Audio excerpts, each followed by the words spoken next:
Salut les amis et bienvenue sur ONASDev. Aujourd'hui nous allons parler des fonctions en JavaScript. Donc qu'est-ce qu'on appelle des fonctions en langage de programmation? Une fonction juste c'est une procédure ou bien un ensemble de codes écrits pour être réutilisés dont le but est d'effectuer une tâche et renvoyer potentiellement un résultat. C'est tout. Donc comprenez simplement qu'une fonction en JavaScript c'est quelque chose, un bloc de code que vous allez écrire pour pouvoir réutiliser après, dont le rôle du bloc de code est d'effectuer certaines tâches, un calcul, pour que vous puissiez avoir un résultat à la fin. C'est tout comme un robot simplement dont vous appuyez sur un bouton pour soi, c'est-à-dire vous appelez une fonctionnalité qui fait des calculs et qui renvoie un résultat donné, c'est tout, c'est ce qu'on appelle des fonctions ça. Maintenant, lorsque nous faisons des JavaScript, il y a des notions de JavaScript qui sont des notions de base dans les fonctions et des notions tellement poussées. Voilà, non. Aujourd'hui, dans cette vidéo, nous allons voir toutes ces notions de base et voir aussi certaines notions poussées. Et après, nous allons consacrer encore une autre partie pour avoir des notions les plus poussées concernant les fonctions en JavaScript. Maintenant, lorsque nous parlons des fonctions en JavaScript, notez qu'il y a deux catégories de fonctions en JavaScript. Nous avons des fonctions prédéfinies et des fonctions personnalisées. Maintenant, qu'est-ce qu'on appelle des fonctions prédéfinies? Des fonctions prédéfinies, simplement, ce sont des fonctions qui accompagnent le langage JavaScript depuis la base. C'est-à-dire quoi? C'est des fonctions qui sont déjà prêtes à utiliser, des fonctions qui sont déjà définies au cœur du langage JavaScript. Est-ce que vous comprenez? Maintenant, ces fonctions, très souvent, qui sont des fonctions prédéfinies, on appelle ça des méthodes d'objets. On appelle ça des méthodes d'objets. Pourquoi on appelle ça des méthodes d'objets? C'est simplement des fonctions qui sont dans un objet, au sein d'un objet. Et donc, vous ne pouvez pas appeler la fonction uniquement en l'air. Cette fonction, bien, cette fonction doit être appelée à partir de l'objet. C'est dans ce cas, par exemple, maintenant, nous avons notre objet, l'objet, par exemple, math maintenant. Sur l'objet math, par exemple, nous pouvons appeler la fonction round. On fait simplement math.round. On lui passe un nom. Et son rôle, simplement, c'est d'arrondir ce nom. C'est tout. Comme par exemple, aussi, nous avons la fonction replace de l'objet string. Donc, vous appelez simplement la fonction replace qui permet de faire un recherche et une recherche plutôt remplacée sur une chaîne de caractères. Voilà, non. Après ces fonctions qui sont des fonctions prédéfinies, nous avons aussi des fonctions personnalisées. Des fonctions personnalisées comme son nom et comme on entend, ça veut dire simplement des fonctions que nous-mêmes, l'utilisateur en tant que programmeur, nous allons personnaliser et écrire ces fonctions. C'est-à-dire quoi? Nous sommes en train de coder notre programme et nous avons simplement besoin d'une portion de code que nous allons écrire, qui va nous effectuer une tâche et que nous allons pouvoir réutiliser après. Là, nous allons personnaliser nos propres fonctions. Et sûrement, c'est sur ça que nous allons se baser dans cette vidéo. Maintenant, dans la catégorie des fonctions personnalisées, nous avons plusieurs types de fonctions personnalisées. Nous avons des fonctions, par exemple, des fonctions normées. Vous voyez, nous avons des fonctions anonymes, des fonctions auto-invoquées, des fonctions récursives, des fonctions fléchées, des clauses et autres. Vous voyez, non? Donc, toutes ces notions, ce sont des notions qui appartiennent au langage JavaScript et dont nous allons voir. Maintenant, bien sûr que dans cette vidéo, nous allons essayer de voir beaucoup parmi eux, mais il y a certaines aussi fonctions, comme des fonctions fléchées ou closures maintenant, dont nous allons réserver une autre partie par rapport à ça. Ne vous inquiétez pas, nous allons faire beaucoup de choses, vous allez comprendre. Donc, on passe directement à l'action. Donc, ce que nous allons faire ici, simplement, nous allons partir d'un problème. Vous voyez, non? On va écrire le code comme ce qu'on écrivait avant du problème. Et on va voir comment on peut appliquer ce contexte à l'utilisation des fonctions très rapidement. Vous voyez, non? Donc, ce que moi je vais faire ici, je vais juste essayer d'écrire un programme qui permet de vérifier si un nom est premier ou pas. Vous voyez, non? Si un nom est premier ou pas. Donc, c'est ce qu'on va faire ça. Et maintenant, qu'est-ce qu'on appelle un nom premier? Donc, il faut qu'on sache d'abord. Un nom est premier, un nom premier simplement. Un nom est premier si et seulement si ce nombre est divisible que par 1 et lui-même, c'est tout. Voilà. Donc ce nombre est divisible par 1 et lui-même, c'est tout. Maintenant, comment nous pouvons voir si un nombre est divisé par un autre nombre, oui ou non, tous ces genres de choses? Nous allons voir la notion, nous allons utiliser quelque chose que nous avons déjà vu. Lorsque nous parlons des opérations arithmétiques, nous avons vu un opérateur qu'on appelle le modulo. Le modulo, qu'est-ce que ça permet de faire?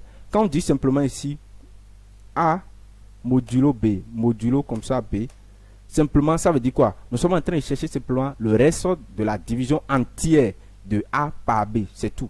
Le reste de la division entière de A par B. Et par exemple, si nous divisons 4 par 2 maintenant, la division 4 par 2, quand on divise 4 par 2, ça donne combien?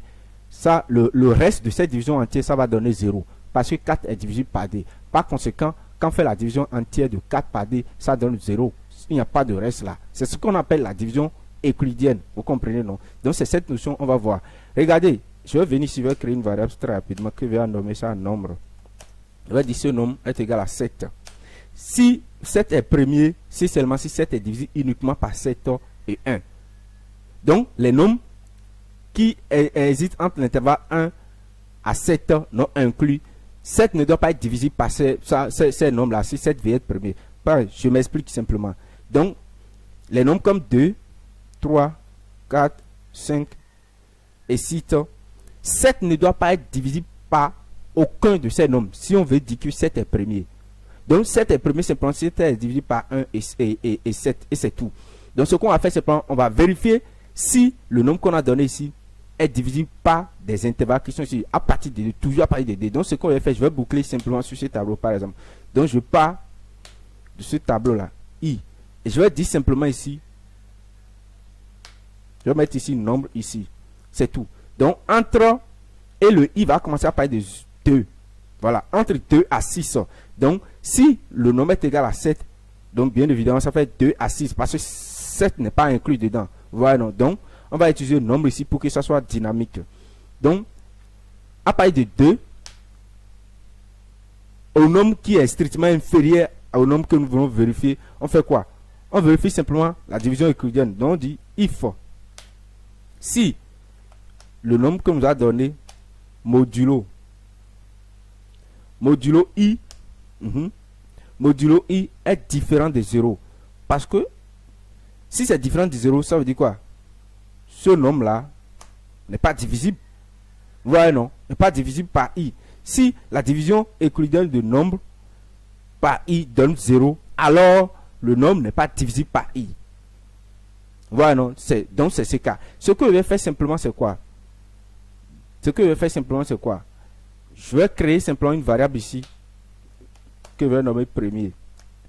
Et nous avons deux cas simplement. Soit le nombre est premier, soit le nombre n'est pas premier. Ça va être ces deux variables deux valeurs on veut vérifier. Donc on va utiliser les boolins. Donc on va dire au début, le nombre n'est pas premier. Donc false. Donc on dit, en ceci, si le reste de la division entière de ce nombre par I n'est pas égal, alors le nombre est premier. Parce que le nombre n'est divisible par aucun de ces valeurs. Donc on dit simplement, on remplace premier, on le met à true, c'est tout. Donc on dit le nombre est premier. Voilà tout ce qu'on fait. Et après ici, on peut afficher maintenant premier. Donc on met ici logo premier. Donc pour vérifier si le nombre est premier ou pas. Donc je peux mettre ici une phrase ici. Le nombre est. Donc je mets simplement le nombre est. Et je mets virgule ici. On met premier ici. Donc on va essayer très rapidement. C'est tout qu'on va essayer ça. Donc on va vérifier pour 7. Il dit quoi? Le 7 est true. Donc 7 est premier. Le 7 est. Parce que la valeur qui est ici, c'est true. Ouais, non. Donc j'ai fait quelque chose de simple. Si le premier vaut true, ça veut dire quoi? Je vais même enlever la phrase qui est ici. Si le premier vaut true, ça veut dire quoi? Le nombre est premier. Dans le cas contraire, le nombre n'est pas premier. Donc true, 7 est premier. Quand on met 9 ici, on va voir si 9 est premier. Ça donne quoi? Ça donne toujours true. Ce qui n'est pas le cas. J'enlève d'abord tout ce qui est ici, tout ce blabla. Je revérifie. Il dit ligne 15. Je suis dans ligne 15 ici. Ce que je vais faire, je crois que ce que j'ai écrit là, il y a quelque chose qui ne marche pas. Donc si ceci est différent de ceci, je mets true ici. Si ceci, et je sors. Si c'est premier, je mets true et je sors. C'est sûr que je fais ça. Donc si on voit que c'est premier, je mets true et je sors. Sinon, ça sera en train de boucler à tout moment. Je vais voir. On va revoir là où nous avons fait quelque chose qui n'est pas bon. Je crois que c'est ce que nous avons fait qui n'est pas bon. C'est pas bon du tout. Ce que nous avons fait, c'est pas bon. Voilà. Ici, simplement, c'est que le code que nous avons écrit ici, ce code ne va pas fonctionner. Je ne vais pas trop expliquer ça. Je veux pas trop, parce que lorsque ça va voir, je ne veux pas trop expliquer ça, parce que nous voulons parler des fonctions et non de cet ici. Donc, ce que je fais ici, je vais changer ceci à sous. Je vais dire qu'au début, là, on suppose que c'est premier. Et si la division euclidienne, ça donne 0, ça veut dire qu'il est divisible. Et quand il est divisible directement, je mets false, je sors. Et quand je fais ça, je vais venir ici, je vais actualiser. J'ai 9 ici. Il met false. Ça veut dire que 9 n'est pas premier. Je teste encore deux valeurs comme ça. Est-ce que 11 est premier? Je vais voir. True, oui. Est-ce que 21 est premier? Est-ce que 21 est premier? False. Oh, voilà.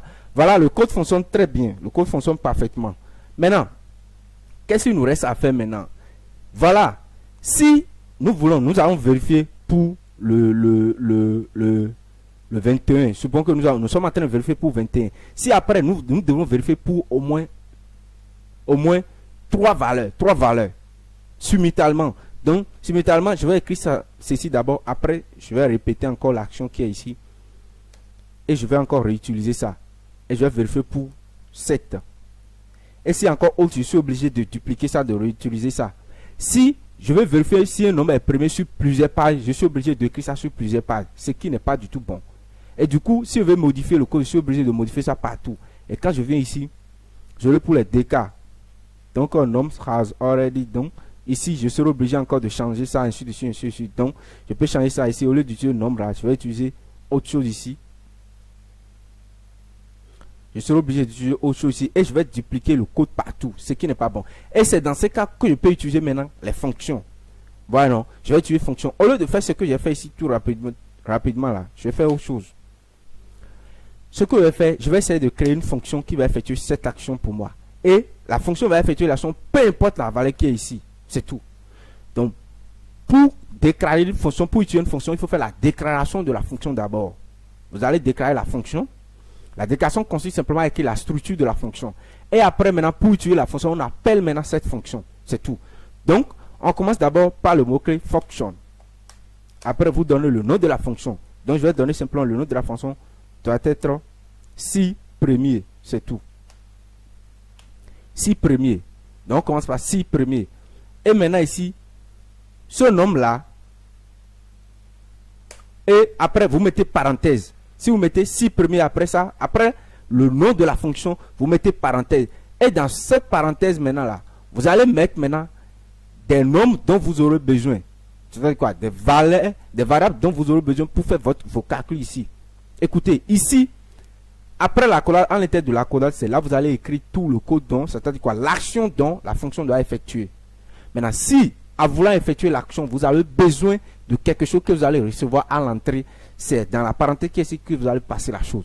Et là, nous avons besoin de quoi? Nous avons besoin simplement du nombre dont nous voulons vérifier si il est premier ou pas. Donc, nous avons besoin de ce nombre ici. Du fait de devoir mettre une variable entre parenthèses, c'est ça qu'on appelle des arguments de la fonction, des paramètres de la fonction. Voilà, des paramètres. Donc, on va passer maintenant un paramètre à la fonction. Et ces paramètres peuvent être un seul paramètre, 2, 3, 4, 5. Une fonction encore peut ne pas prendre de paramètres. Vous comprenez? Donc, la fonction simplement, il permet de faire quoi? Il reçoit quelque chose à l'entrée qui est ici. Et il va renvoyer maintenant un résultat. Il fait sortir quelque chose. Vous comprenez, non? Donc, ici, nous allons recevoir le nombre. Et le code qui est ici maintenant, ce code, nous allons mettre ce code à l'intérieur de cette fonction. Donc, nous allons couper ce code. Nous allons mettre ça ici. Nous allons effacer tout ce qui est ici. Nous allons effacer tout ce qui est ici. On va dire, la fonction, qu'est-ce que ça fait? Il prend un nombre. Et il part d'ici à ici. Voyez, non? Et il vérifie. Si ce nombre est divisible par ceci, alors il dit que le nombre n'est pas premier. Au lieu de faire ceci, on va retourner simplement une valeur. Donc la fonction va retourner une valeur. Dans ce cas, si la fonction est divisible par i, si le nombre est divisible par i, alors le nombre n'est pas premier. Donc on retourne simplement avec le mot-clé return. Donc, mais true. On va retourner simplement true. Dans le cas contraire, c'est-à-dire quoi? Ce qui est ici, donc vous mettez else ici. Dans le cas contraire, on va retourner simplement false. Ici, c'est pas true. C'est-à-dire on retourne false. Ça veut dire quoi? Pour dire que le nombre n'est pas premier. Et si le nombre est premier, on retourne simplement true. C'est tout. Donc, la fonction prend une valeur à l'entrée qui est un paramètre, il effectue des calculs ici et il renvoie un résultat. C'est tout. Ce que nous pouvons faire encore simplement, c'est de venir ici. On va mettre ici, on va déclarer une variable qui s'appelle quoi? Qui s'appelle simplement premier. Qui s'appelle premier. Et cette variable ici, qui est ici simplement, qu'est-ce qu'on va faire? On va lui passer une valeur au début. Et ici simplement, au lieu de retourner quelque chose ici directement, on va modifier simplement la valeur de cette variable premier. On va le mettre à false. Et à la fin complètement, ici, on va retourner à la fin complètement. Quand on va finir de effectuer les actions, on va retourner maintenant la variable premier. C'est tout. Donc, nous avons encore maintenant réduit l'écriture de ce code. C'est tout. Vous voyez, non? C'est comme ça on définit une fonction. Et c'est cette fonction qu'on appelle une fonction nommée. C'est-à-dire que vous utilisez le mot-clé function. Vous donnez le nom de la fonction. Vous mettez des paramètres. Vous effectuez vos actions. Vous renvoyez un résultat. Le résultat, qu'est-ce que vous renvoyez? Ce n'est pas forcé. Une fonction peut ne pas renvoyer un résultat. Vous voyez, non? Je vais vous expliquer tout à l'heure. Maintenant, pour utiliser cette fonction, il suffit de venir ici et d'appeler maintenant la fonction. Donc, il suffit que je vienne ici et j'appelle maintenant la fonction en appelant son nom. Donc, je mets premier et vous mettez ici parenthèse. Les parenthèses qui sont ici vont simplement exécuter maintenant le code qui est à l'intérieur de la fonction. C'est le rôle de ces parenthèses ici. Donc, ici, pour afficher ce que renvoie cette fonction, on va l'afficher dans simplement console.log. Donc, on va l'afficher comme ça. Et ici, on va lui passer maintenant un paramètre. La fonction qui est ici reçoit un paramètre ici. Voilà, cette fonction reçoit un paramètre. Et le paramètre que ça reçoit, c'est la valeur, le nombre dont on veut tester. On veut tester le nombre qu'on veut tester. Donc, je vais passer simplement 5 ici. Et quand on vient ici, on regarde, il renvoie true. Ça veut dire que 5 est premier. Quand je mets 6 ici, il renvoie 6. Donc, 6 est premier. Donc, ici, simplement, ce qu'on peut faire simplement, on a passé 6. Donc, on peut réutiliser maintenant cette fonction partout. Donc, on peut utiliser ça ici. On peut utiliser ça ici autant de fois qu'on veut. Donc, on peut tester ça directement sur 7, sur 91. C'est tout. Donc, au lieu de chaque fois réécrire le code qui est ici, comme ce que je vous ai montré tout à l'heure, j'appelle simplement la fonction et c'est fini. Et quand il fait ça, il va exécuter pour les 3. Donc, il y a false, true, false. C'est tout. Voilà, non? Donc, c'est comme ça, vous pouvez définir une fonction et utiliser une fonction. Voilà. Voilà, non? Donc, après l'utilisation des fonctions et nommer, je vais vous montrer maintenant ce qu'on appelle des fonctions et comment on dit, des fonctions anonymes. Voilà, non? Des fonctions anonymes, simplement, comme son nom le dit, c'est une fonction qui n'a pas de nom.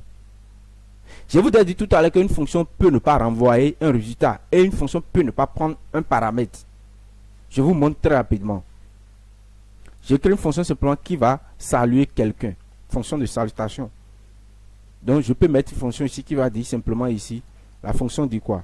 J'écris une fonction ici qui s'appelle salutation.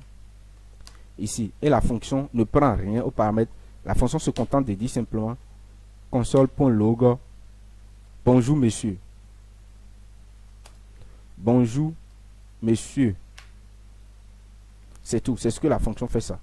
La fonction ne prend aucun paramètre. La fonction ne renvoie aucun paramètre, ne renvoie aucun résultat. Comme ce qui est ici. Et là, je peux appeler cette fonction. Je viens ici simplement, j'appelle salutation. Et paf, j'oublie pas les parenthèses qui sont ici. Et quand je viens ici, je vais tester ça. Il met quoi? Bonjour monsieur. Aussi, c'est une fonction. Voilà, non? C'est de la même façon, la fonction peut prendre un paramètre, mais ne pas renvoyer un résultat. Donc, je peux dire le monsieur, le prénom du monsieur. Je vais prendre le prénom de monsieur ici et je vais afficher simplement bonjour. Au lieu d'écrire monsieur, je vais mettre simplement bonjour prénom. C'est tout. Donc, je vais appeler le prénom de la personne. Et ici, je vais mettre simplement, la personne s'appelle Jacques. Et c'est tout. Et si je fais ça, je viens ici, il va mettre quoi? Bonjour Jacques. Si je vais dire aussi bonjour. Bonjour Marc, il suffit que j'appelle salutation, je mets simplement Marc ici. C'est tout. Voilà l'utilité des fonctions. Je n'ai pas besoin de réécrire. Donc, je mets simplement bonjour Jacques, bonjour Marc. Je n'ai pas besoin de réécrire tout ce qui est ici. Voilà. Donc, je vais laisser tout ça. On va parler maintenant des fonctions anonymes. Des fonctions anonymes, ce sont des fonctions qui n'ont pas de nom. Donc, je crée une fonction ici simplement, function. Je mets fonction et je mets parenthèse directement ici. Et la fonction n'a pas de nom. Voilà, non. Je mets simplement fonction ici. Et cette fonction, je ne lui donne pas de nom. Voilà, non. Je ne lui donne pas du tout de nom. Voilà. Donc, je ne lui donne pas de nom. Mais cette fonction, ça va fonctionner. Donc, ce que je vais faire ici simplement pour cette fonction. Et qu'est-ce que je vais faire rapidement? Donc, qu'est-ce que je vais dire? Je vais dire simplement, c'est une fonction qui renvoie simplement la multiplication de quelque chose, d'un nombre. Voilà, non. Je vais dire simplement, c'est une fonction qui prend deux nombres. Il prend le nombre A, le nombre B. Et simplement, il retourne maintenant, il fait la multiplication de la fonction. Donc, il met simplement result ici. Et dans result ici, on va faire simplement, je vais faire simplement, dans result, je vais faire simplement A fois B. Il prend les deux nombres et il va retourner maintenant le résultat. Return. Je viens là, je mets return result. C'est tout ce que la fonction fait ça. Cette fonction, on a défini une fonction là maintenant, une fonction qui n'a pas de nom. C'est ça qu'on appelle la fonction anonyme. Maintenant, voilà la fonction définie. Mais comment nous allons appeler cette fonction? C'est la question qu'il faut poser. Une fonction qui n'a pas de nom. Comment nous allons appeler cette fonction? Eh bien oui, nous pouvons appeler cette fonction de plusieurs manières données. Première chose, nous pouvons appeler cette fonction automatiquement. C'est-à-dire lors de la déclaration, nous allons appeler cette fonction. L'idée c'est que dès que vous définissez la fonction en même temps, là où vous êtes en train de définir la fonction en même temps, vous appelez en même temps la fonction. Donc, la fonction se déclare et s'exécute automatiquement. Et pour faire ça, nous avons vu tout à l'heure que pour pouvoir exécuter une fonction, il faut appeler le nom de la fonction comme salutation. Comme salutation, il faut appeler le nom de la fonction. Et il faut appeler maintenant parenthèse pour pouvoir exécuter le code qui est à l'intérieur de la fonction. On va utiliser parenthèse pour pouvoir exécuter le code qui est à l'intérieur de la fonction. C'est tout. Et si nous voulons exécuter cette fonction, il faut que nous appelons simplement les deux parenthèses, ouvrante et fermante. Si nous appelons ça des parenthèses directement, la fonction sera exécutée. Et pour faire ça, je vais d'abord encadrer la fonction avec de parenthèses. Donc, je mets la fonction à l'intérieur d'une parenthèse ici pour pouvoir englober ça. Ça veut dire, j'englobe toute la fonction maintenant. Et je déclare maintenant la fonction à l'intérieur de parenthèse. Et j'auto-appelle la fonction. Pour auto-appeler ça, il faut appeler simplement deux. Il faut mettre simplement deux parenthèses ici. C'est tout. Ouvrante et fermante. Et si je fais ça, la fonction sera déclarée, sera exécutée automatiquement. Donc, ce que j'ai à faire simplement, au lieu d'envoyer simplement result, je vais envoyer simplement console.log result. Donc, j'envoie simplement, je mets simplement console.log result. C'est ce que j'envoie ça. Et quand il vient ici, je appelle cette fonction. Donc, le problème ici, c'est que cette fonction, il y en aura notre nombre. Il y en aura de problèmes ici parce que j'ai fait la multiplication de A fois B. Et A, c'est une variable, B aussi, c'est une variable. Donc, je peux, si je fais ça, je peux directement lui donner les deux valeurs. Donc, je donne 5 et 2. Donc, je fais multiplication de 5 fois 2. Et si je fais ça, ça peut marcher. Ici, ce que nous allons faire ici simplement, c'est quoi? Nous allons essayer, pour que vous puissiez comprendre rapidement ce que il dit là. Je ne vais pas donner de paramètres ici. Je ne vais pas donner de paramètres. Ici, je vais contenter simplement de faire 5 fois 2. Ici. Et vous allez voir. Là, après, on va voir ce qui reste. Donc, je donne les deux ici. Quand je viens ici, ça donne quoi? 10. Ça donne 10. Vous voyez, non? Donc, j'auto-appelle la fonction. Si je mets encore ici, 4 fois 5 ou bien 24 fois 5, le résultat sera ici. 125. Vous voyez, non? La fonction peut exécuter encore d'autres actions. Je peux dire, par exemple, je vais retourner directement ici dans la fonction. Je vais mettre simplement console.log. Je m'auto-appelle. Donc, je mets simplement je m'auto-appelle. Si je fais ça, la fonction s'auto-appelle ici. Voilà. Donc, voilà la première manière de pouvoir utiliser une fonction anonyme. La deuxième manière, simplement, au lieu de faire ça, je vais déclarer la fonction ici. Donc, je retourne derrière complètement. Et puis, je vais déclarer la fonction ici, mais j'affecte maintenant cette fonction, la déclaration de cette fonction dans une variable. Je vous explique. Donc, je déclare une variable ici que j'appelle multiplication. multiplication. Et dans cette variable maintenant là, je mets la fonction dans la variable, cette fonction dans cette variable. C'est tout ce que je fais. Donc, je mets cette fonction maintenant dans cette variable. Je vais déclarer une variable que j'appelle multiplication. Et après, je vais affecter maintenant la définition d'une fonction dans la variable. C'est aussi simple que ça. Et après, maintenant, pour pouvoir appeler cette fonction anonyme, au fait, il suffit que j'appelle simplement le nom maintenant là de cette variable. Il suffit que je mets multiplication. Je fais ça et j'appelle maintenant, je n'oublie pas d'appeler la parenthèse ici. Et je passe maintenant les deux variables. C'est pourquoi pour l'autre, j'ai dit de ne pas utiliser variable pour le moment. Parce que je fais les deux cas. Le cas où on peut utiliser une variable, le cas où on ne peut pas utiliser une variable. Voilà. Donc ici maintenant, je mets les deux variables. Je vais faire multiplication de 3 et de 8. Et c'est tout. Et quand je fais ça simplement ici, je vais mettre simplement ici console.log comme d'habitude. Je mets console.log ici. Et voilà. Et le résultat, j'affiche ça. Ça fait 24. Parce que 3 fois 8, ça fait 24. Si je fais 5 fois 6, le résultat aussi va venir ici. Vous voyez, ça fait 30. Donc, voilà les deux premières manières d'utiliser une fonction anonyme qui n'a pas de nom. Les autres manières, ce sont d'utiliser bien. La troisième manière, par exemple, maintenant, c'est d'utiliser un événement sur la fonction. Nous n'avons pas encore vu l'événement, mais je vais parler de ça très rapidement. La troisième manière, simplement, c'est d'appeler un événement. Et sur cet événement, maintenant, j'appelle maintenant la fonction sur l'événement. Dès qu'on sera en train de parler des événements, je ne veux pas vous embrouiller, quoi. Nous allons utiliser cette troisième manière. Voilà les trois différentes manières de pouvoir utiliser une fonction anonyme. Donc, vous pouvez utiliser une fonction qui a de nom, comme ça, très bien déclaré. Vous pouvez aussi utiliser une fonction qui n'a pas de nom.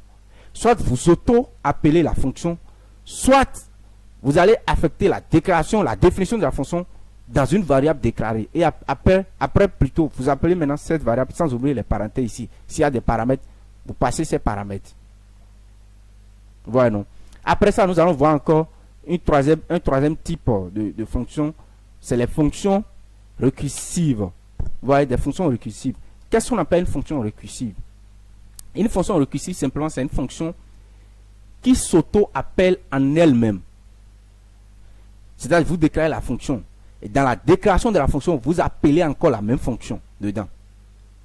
Du coup, c'est une sorte de boucle, mais de boucle personnalisée. Vous voyez, non? Une boucle personnalisée, réutilisable. Les boucles qu'on a vues, comme le while, le for, tout ça, ce sont des boucles qui ne sont pas réutilisables. Mais ici, il s'agit d'une fonction. Donc, du fait de pouvoir dire fonction directement, ça veut dire déjà que c'est réutilisable. Mais nous allons créer une fonction réutilisable sous forme d'une boucle. C'est tout ce qu'on appelle des fonctions récursives, ça. Donc, on appelle ça fonction récursive. Des fonctions récursives, c'est tout. Donc, ici, comment on fait?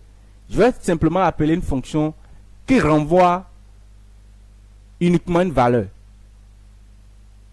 Qui renvoie une valeur. Je vais créer une fonction qui va me renvoyer une valeur dont moi je veux.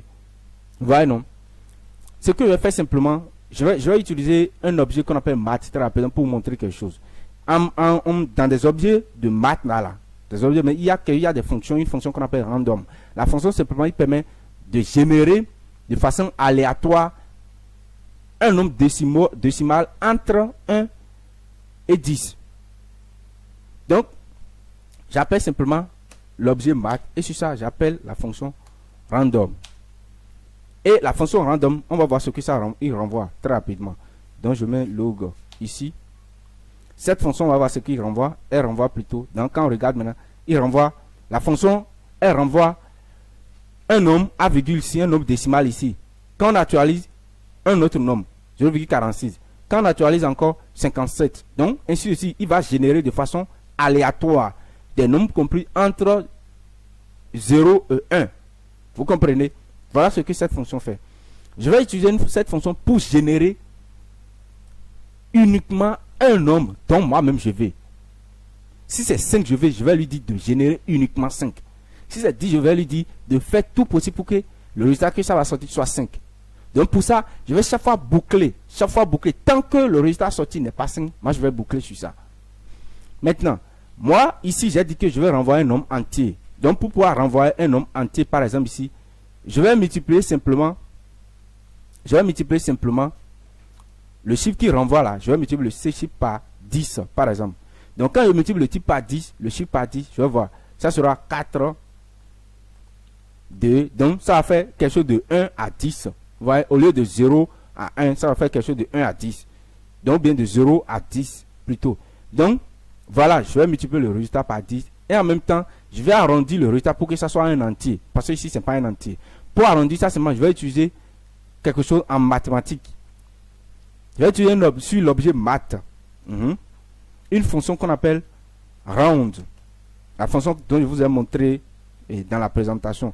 Donc, cette fonction simplement va tronquer le chiffre qui est ici. Donc, si j'utilise cette fonction ici maintenant, je viens ici, j'actualise, ça va me renvoyer 6. Ouais, 6, 1, 10, 7, des trucs comme ça. Donc, moi, je vais créer une fonction ici qui renvoie un nombre décimal unique. Donc, je vais l'appeler fonction, je vais mettre fonction ici. Je dis renvoi unique.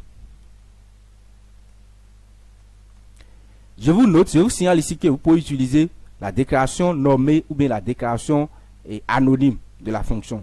Vous pouvez utiliser la fonction en utilisant des variables. Vous voyez, ou bien vous pouvez utiliser directement ce qui est ici. Et je vais lui passer un nombre dont je veux qu'il renvoie. Donc je lui passe un nombre. Et je veux que ce qui est ici me renvoie exactement ce nombre-là. Donc je viens ici. Je vais créer maintenant une variable qu'on appelle renvoi. Et je vais faire la génération aléatoire d'un entier dans cette variable. Si je viens ici, je vais retourner simplement return renvoi. Donc je retourne renvoi. Donc quand je vais retourner renvoi, je vais venir ici et je vais afficher renvoi. Donc je fais simplement logo, j'appelle la fonction renvoi unique. Donc quand j'appelle cette fonction, et puis je lui dis, je lui passe une valeur simplement. Donc quand il fait ça, regardez ici, il me renvoie 7, 1, 7, 1, 7, 0, 3, ainsi de suite. Il me renvoie des nombres de façon aléatoire. Mais ce que moi je veux que quand je lui passe 4, c'est qu'il me renvoie 4 et 4, point bas. Il va faire la génération aléatoire, bien sûr, mais le résultat de ce qui est ici doit être renvoyé si seulement si c'est un nombre qui est égal à 4. On se comprend. Pour faire ça simplement, qu'est-ce que je fais? Je viens ici, je dis if. Je dis si le résultat de ce qui est ici, si tout ce qui est ici, le résultat généré, je dis tout ce qui est, j'ai déjà mis ça ici. Donc si renvoi, ça veut dire la valeur contenue dans renvoi est différente de 4. Si cette valeur variable plutôt est différente de 4, donc différent de nombre. Si c'est différent de nombre, qu'est-ce que je fais? Si c'est différent de nombre, simplement, je rappelle encore cette fonction. Je vais boucler cette fonction. Donc, si le nombre renvoyé est différent du nombre que j'ai passé, je rappelle encore la fonction. Et je lui passe encore nombre. C'est tout. Donc, ici maintenant, chaque fois que cette fonction, cette condition plutôt sera valable, il va toujours rappeler ce qui est ici. Qu'est-ce que ça fait? Il rentre dans la fonction, il fait tout ce qui est arrivé ici, il voit que le nombre que cette formule m'a renvoyé est différent du nombre qui est ici. Et par conséquent, il entre maintenant dans cette condition, il rappelle encore la fonction, il retourne encore en haut. Il fait ça jusqu'à ce que ça soit différent. Et dans le cas où c'est différent, donc si je mets else, dans le cas où ça va marcher maintenant, je vais lui dire de me renvoyer ça. Donc, il ne va pas renvoyer tant que ce qui est ici est différent de ce qui est ici. Et si je fais ça, je lui dis de me renvoyer 4. Si je viens ici, il me renvoie undefined. Donc, je vais essayer de voir. Il y a quelque chose que j'ai mal fait ici. Donc, on lui dit, si c'est différent ici, de me renvoyer ce qui est ici. On va essayer de voir. Je ne sais pas si vous voyez ce que je suis en train de dire. Nous voulons que chaque fois, regardez, nous voulons que nous avons passé 4. Il va venir ici, il va générer un nombre aléatoire. Il va multiplier par 10, il va générer un nombre arrondi, tout, tel que ce que nous avons expliqué. Maintenant, il va venir ici pour vérifier est-ce que le nombre renvoyé qui est ici, le nombre qui est ici, est-ce que ce nombre-là est égal au nombre passé en argument? Je ne sais pas. Si je vais écrire ça maintenant, vous allez voir. Il va venir ici, renvoi est différent de nombre. Dans le cas où le nombre renvoyé sera différent de nombre, alors il va réinvoquer, rappeler cette fonction. Et quand il rappelle cette fonction maintenant, la fonction est rappelée en lui passant exactement le même nombre. Il va encore retourner en haut. Il va encore exécuter la fonction jusqu'à ce qu'il va venir encore ici. Il va voir que le nombre renvoyé est différent de ce qui est ici. Il va encore rappeler jusqu'à ils sont en train de faire cette boucle jusqu'à ce que le nombre renvoyé soit égal à 4 que nous avons passé le nombre qui est ici. Et dans le cas où les deux sont égales, alors il va sauter maintenant ce bloc de code. Il va venir ici, il va renvoyer ça. Mais j'ai écrit le code quand il vient ici maintenant, il met on define chaque fois. On define, je comprends. Ok. J'ai return ici tout ça. Voilà. Donc, comme je retourne valeur ici, qui est renvoyé, qui est le renvoi, la variable renvoi, il faut que je renvoie encore ici. J'ai mis return. On ne peut pas créer une fonction. Une fonction ne peut pas être en même temps celle qui renvoie une valeur et celle qui ne renvoie rien. Soit la fonction renvoie une valeur, soit elle ne renvoie rien du tout. Donc, pas comme ça. Donc, parce que je renvoie une valeur ici, il faut que je renvoie encore cette fonction. Donc, la fonction renvoie encore elle-même. Voilà, non? Si je n'avais pas mis return ici, si je n'avais pas mis return ici, je ne veux pas mettre return ici. Comme j'ai mis return ici, il faut que je mette encore return ici. Je ne sais pas si vous avez compris quand même. Voilà, non? Je n'avais pas écrit le code avant, donc j'essaie d'expliquer les choses en fonction des conditions dans lesquelles nous sommes. Vous comprenez, non? Donc, je mets return ici, je vois que je crois que ça devrait fonctionner maintenant. Et voilà. Donc, chaque fois que j'appelle la fonction, en réalité, au fond ici, la fonction génère une valeur aléatoire, un nombre aléatoire. Mais il ne fait que renvoyer uniquement la valeur que m'avait demandé ici. Donc, chaque fois que je tourne la fonction, il renvoie rien que 4. Voilà, non, rien que 4. C'est ça. Si je mets 7 ici, la fonction va renvoyer que 7. En réalité, la fonction tourne un certain nombre de fois d'abord avant de renvoyer le 7 qui est ici. C'est un peu rapide que nous ne voyons pas ça. Voyez, non? Dans le fond, la fonction génère ce qui est ici, là. Ce qu'on a écrit ici, le code génère plusieurs variables, plusieurs nombres plutôt. Il génère d'autres nombres et chaque fois qu'on passe un nombre. Et si ces nombres ne sont pas le nombre que m'a demandé ici, il rappelle encore la fonction ici en boucle. C'est un boucle qui se veut dire, donc nous ne voyons pas ça. Pour que vous voyez ça, simplement ce que je vais mettre ici au console.log et je vais mettre ici et je vais mettre simplement je suis rappelé. Je mets ici je suis rappelé. Donc pour voir le nombre de fois que la fonction a été rappelée. Donc je mets je suis rappelé ici. Et quand je viens ici, vous voyez, la fonction a été rappelée combien de fois? Une fois, deux fois, trois fois avant de trouver maintenant 7. C'est pour que vous sachiez que le bloc qui est ici maintenant là est appelé au moins 3 fois ici avant de venir ici. Et quand je vais réactualiser ici, vous voyez le nombre de fois que le bloc a été appelé. Donc c'est une boucle qui est là. Vous voyez le nombre de fois que c'est appelé avant de venir ici. Donc ça s'appelle un certain nombre de fois d'abord avant de tourner le résultat. C'est ça qu'on appelle des fonctions auto-récursives. Auto-récursives. Vous voyez, non? Une fonction qui s'appelle au sein d'elle-même. C'est ça. Donc, concernant les fonctions, voilà un peu les différents types de fonctions, la base que donc je peux vous expliquer dans cette vidéo, parce que la vidéo devient encore déjà assez longue. On va s'arrêter ici pour le moment. Dans d'autres vidéos, dans les prochaines vidéos, on va continuer toujours avec la notion des fonctions. Et puis, je vais vous expliquer à fond comment les choses fonctionnent. L'essentiel ici, c'est de faire asseoir la base, que vous compreniez certaines choses. Vous comprenez, non? Maintenant, nous sommes déjà à la fin. Si la vidéo vous a plu, bien sûr, n'oubliez pas de liker la vidéo, de partager ça, de vous abonner et de cliquer sur la cloche de notification pour ne pas rater ou bien pour être au courant de nos prochaines publications. Et n'oubliez pas surtout, dites ce que vous pensez des vidéos dans le commentaire. Vous voyez, non? Ça aide à savoir comment nous allons faire les prochains tutos, les prochaines vidéos. Vous comprenez, non? Aussi, partagez la vidéo. Ça nous aide. Ça m'aide à plus avoir de motivation pour pouvoir faire plus de contenu pour vous. On est ensemble. La chaîne est ici. Venez sur la chaîne. Vous allez trouver d'autres vidéos qui sont ici. Vous allez essayer de consulter, de comprendre. Il y a énormément de choses ici. Nous allons faire encore énormément de choses ensemble.